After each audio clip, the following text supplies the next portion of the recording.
everybody. It's Tuesday, November 21st. Mike Preston here, New Harbor, with a quick update on things that we see and things we're looking at. This week, I want to talk a little bit about year-end stuff. There's a few things that we think might be worth thinking about as we head into year-end. Want to talk a little bit about the market and show you a few charts, and there's some sectors that are looking decent here. Gold and silver. Gold in particular is looking very good here. Closed just under 2,000 at 19.99 on spot price. That's a nice thing that we see. The S&P 500, the market, has continued to move higher. You know, the thing that we thought we were concerned about a few weeks ago, and that would be a breakout from the downtrend, has indeed happened. So talk a little bit about the ramifications of that. We'll give you an update on valuations. And lastly, we'll take a look at bonds and the yield curve. We'll try to get all of this done very, very quickly. I'll do my best. So as we head into year end, what are the things we're thinking about? Well, taxes, of course. We want to look at gains and losses. We are going to do our best to harvest losses where they exist, to try to minimize any impact that taxable accounts will have on the tax situation. And, you know, for assets that you have outside of our control, you may want to take a look at that as well. If you've got losses to take, or if you've got gains to take, let us know, and we can offset if we can. We can try to balance out your overall situation. So the taxes is the first thing that you think about when it comes to year-end planning, particularly as we head into the last couple of weeks of December. A lot of folks out there are going to be doing tax loss selling. And it's been an up year overall for the general market, but there are some assets that are still down on the year, namely bonds, particularly long-term bonds. Charitable contributions is something that you could think about as well. Most people think about this as you head into the end of the year. Don't forget that you can contribute or give up to $100,000 directly from an IRA. And this is if you're above the required distribution age, or required minimum distribution age of 73 this year. You can give money directly from an IRA to a qualified charity. It does satisfy or count towards your required minimum distribution.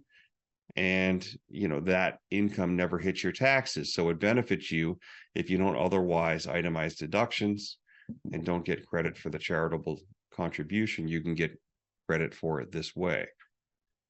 IRA withdrawals. Some of you are out there have low income this year. You might have low income this year versus next year, for instance, or your income is below where you would leave the 12% bracket. The 12% bracket goes up to about $89,000 for married individuals of adjusted gross income, taxable income, and about half that, about $44,500 for single filers. So if you happen to be below there, let's say that your adjusted gross income is $60,000 this year as a married filer, you could take another $29,000 out of IRAs in the 12% bracket. Now, it doesn't mean you should automatically do that, but if you need that money for other things, purchases, improvements on your home, or simply you want to get money out of your IRA to, you know, build a cash pile, or because the heirs of that IRA are at potentially a higher tax bracket, it could make some sense, particularly in the 12% bracket.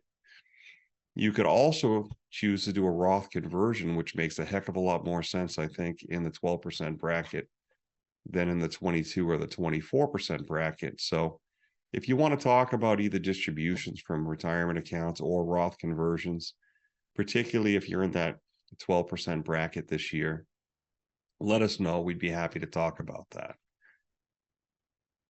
Let's take a look at the market. So we're taking a look here. I'll show the S&P. It's the most widely followed index. This is the S&P 500 on a daily basis.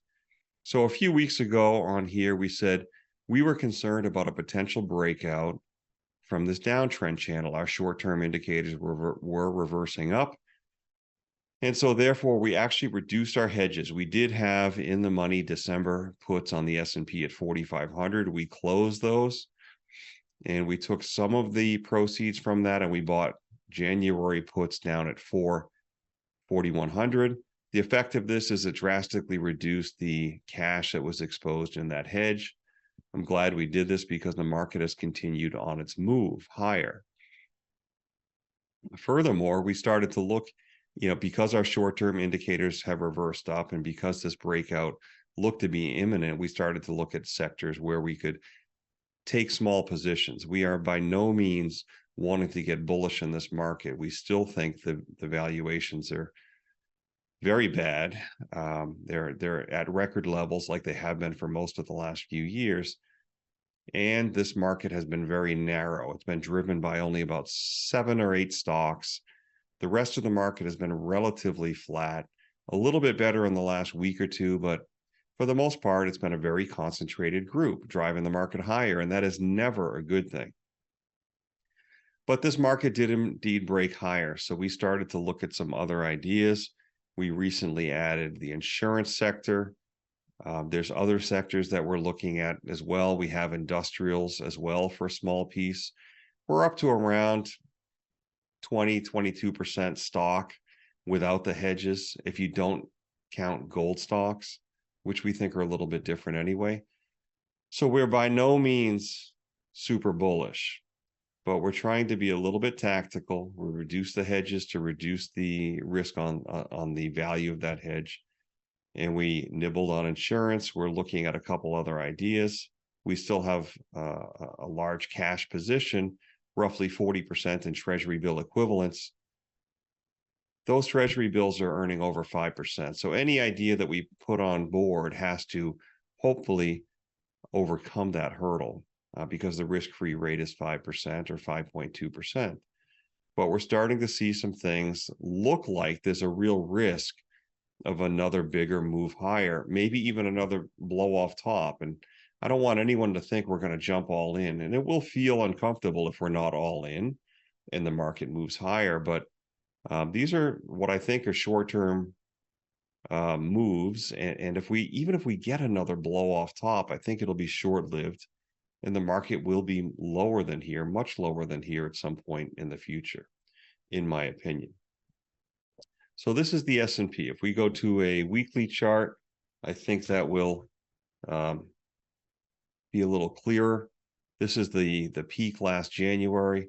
This is the downtrend we were concerned about breaking after we had this move. Right back here at this line is where we made a couple adjustments and reduced our hedges. I'm glad that we did. We're close to taking out the July high. And if that happens, we could have a very fast vertical move. So we don't really want to stand in the way of that. But the big picture is caution. And I think big picture, the market's moving lower over time. And the reason for that, and I'm just going to reshare a different screen. The reason for that is the valuations. The valuations have been ridiculous for almost as long as I can remember. John Hussman, somebody that we admire in this business for the integrity of his data and the consistency of what he writes, came out with a piece yesterday and he updated this chart, which I think really encapsulates the struggle that investors have for most of the last 20 years. So this chart goes back to 1928. And if you look at the blue line, it's the S&P index. The green line is what the S&P index would need to be at to achieve 10% returns. Now, this is based on John Hussman's model. It's no guarantee it's correct, but we really respect his work, and we believe this model makes sense over time. But you can have periods of time where the market can deviate from that green line. So look at most of the 70s. We were trading in the S&P below that green line for a long time. Now that implied that future returns were going to be greater than 10%, and indeed they were. If you're above this line, this means future returns are going to be a lot less than 10%. And now there's no telling until it actually happens. I think that's exactly what we're going to see.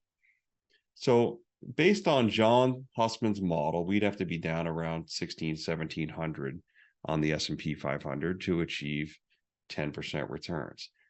That's probably about right. Now, whether that'll ever happen or not, I don't know. And in fact, look at what's happened since 1999. This market has been on a permanently high plateau, punctuated by crises that have been rescued every single time. 2002 low was rescued by money printing and easing of credit standards. That caused the housing bubble. That crash, that was rescued by TARP, Operation Twist, all of the quantitative easing programs. And even the COVID drop was relatively short and was rescued by yet more money printing, 7 trillion in the US alone. So we have this permanently high plateau, punctuated by constant bubbles that tries to correct, but it's never allowed to. So what we think is going to happen is some kind of accident here. It's pretty likely that's going to happen. This, money printing game can't go on forever. There will be a point where confidence is lost in this scheme, and we will see a reversion back to much lower levels, probably much lower levels than we expect. We're ready for that. We have a plan for that. The name of the game for us is going to be to essentially not get too aggressive, not be too fast to buy the dip, to have a plan to systematically layer into the market in stages, and each of these stages will be accompanied by a hedge. We use options quite a bit. We know how to use them well. We know how to generate income with them. Our objective is to not take on water on the way down, to help everyone get through what we think is coming without any real damage. We'd like to have no damage if possible, and get a lot more invested down at lower levels. The challenge of this, particularly over the last few years, is that each and every dip was immediately bought back to new highs, and that felt frustrating to everybody to not fully participate. And if we get another blow off top, I think that'll feel frustrating again. But we are dedicated to doing what we think is right. We think that people put their trust in us to do exactly that. And even though this is a hard business for everybody, it's very emotional and very psychological. We have been doing this a long time, and we make our decisions based on data. And right now, the data is telling us the valuations are absurd, but at the same time, the short-term technicals are improving. So we're noticing that, and that's why we reduced our hedge. That's why we went up to 22%. And that's why we're looking at a few other ideas as well. We're probably not going to get full on bullish here, no matter what happens, but we're looking to be a little bit more tactical and add a little bit of value as we see the rest of this thing unfold. We don't know exactly how it's going to unfold. I'd like to take one quick look at, as I foreshadowed a minute ago, the yield curve, and then we'll wrap up with that. So let's take a look at the yield curve. I'm going to share up that chart here. This is a pretty good site, US Treasury yieldcurve.com. If you want to take a look at the whole yield curve in one shot, and you can stand the ads that pop up all the time, this is a pretty neat tool. And you can change the date here, and you can actually look and see what it was on different days, but it always defaults basically to the close of yesterday. And you can see on the near term, we're still at 4.5455. It starts to go down as you get out to 4 months, and then starts to sharply go down over 1 year. We believe some point soon, this yield curve will start to flatten, that short-term rates will come down. And they may literally crash, and long-term rates will likely go down too. Short-term rates will probably go down more and faster. So we're wanting to extend out our duration a little bit. We already have a position in long-term bonds around 10 or 12% in TLT, and we don't really want to go up from there. But we have been slowly moving out on the curve. And, I think that individuals should think about going out a little bit further here, at least to 1 year, maybe even to 2 years with their cash that they use as an emergency fund or that kind of thing. And there's this kind of crazy knee out here, even at 20 years. If you don't have any long-term bonds, you might want to buy something in the 10 to 30-year range. And we think up to 10 to 15% out there can make sense. But for the most part, people sitting in money market funds, people rolling 30 or 90-day treasury bills, now's the time to move out a little more, 6 months, 1 year, even 2 years. I would say that if you've got 100% of your money that you want to dedicate to bonds, I'd probably put something like 60% or so in the roughly near term, 4, 6, 12 months. Another, maybe 20, 25% out at the 2-year, and maybe 15% out here at the 20-year, something like that. So we here with our cash holdings are moving out a little bit because we think that the short-term rates are going to come down some point soon. So we'll keep looking for new ideas. There's a few charts that look good. We look at the international markets as well, where we've got our eye on Japan, for instance. That chart is shaping up quite a bit. The demographics are improving. But there's this big potential credit event. The big market event in the US that keeps us concerned. All of these other markets are highly correlated to the US market. So we're moving slowly. We're getting paid on cash. We're picking sectors to be tactical in. And we're just trying to make a little bit of money while we're waiting for the big event. And in the meantime, we're earning income on the cash that we're holding. So thank you for your trust. Thank you for watching.